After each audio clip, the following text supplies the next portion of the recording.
चाट पूछ के उठाना बाटी मेहनत वाली बात भय, दिनों रात संघर्ष के अंत वेतनी औकात भय, दिनों रात संघर्ष के अंत वेतनी औकात भय।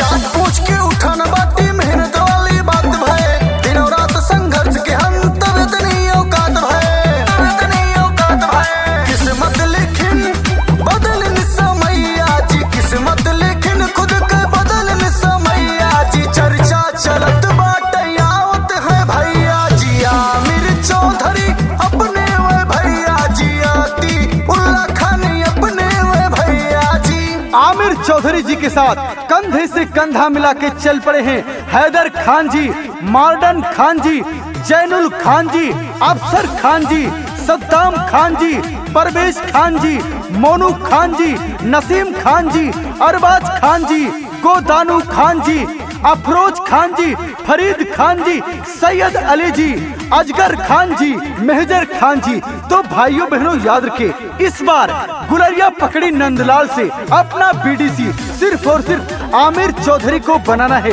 अपने क्षेत्र में विकास ही विकास लाना है और विकास की गंगा बहाना है।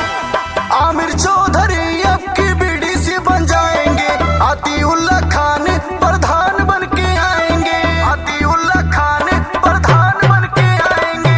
आमिर चौधरी जी बीडीसी बन जाएंगे, अतीउल्लाह खान जी प्रधान बन के आएंगे, प्रधान बन के आएंगे। मेहनत करिन बदलिन समैया, मेहनत करिन खुद के बदलिन समैया जी। आमिर चौधरी जी आवत है भैया जी, अतीउल्लाह खान अपने वे भैया जी, आमिर चौधरी अपने हैं भैया जी। ग्राम पंचायत गुलरिया कट्टेसर नाथ से उतर पड़े हैं मैदान में आप सभी जनता जनार्दन के सम्मान में अतीउल्लाह खान जी। इनको इस बार अपना प्रधान बनाना है।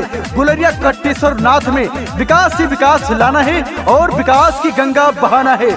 अतीउल्लाह खान जी के साथ कंधे से कंधा मिला के चल पड़े हैं आमिर चौधरी जी, हैदर खान जी, मजीबुर रहमान खान जी, रियाज खान जी, सद्दाम खान जी, मॉडर्न खान जी, अजबर खान जी।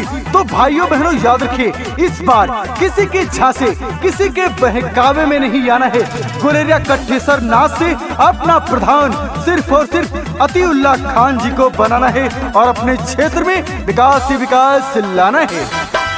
गली गली में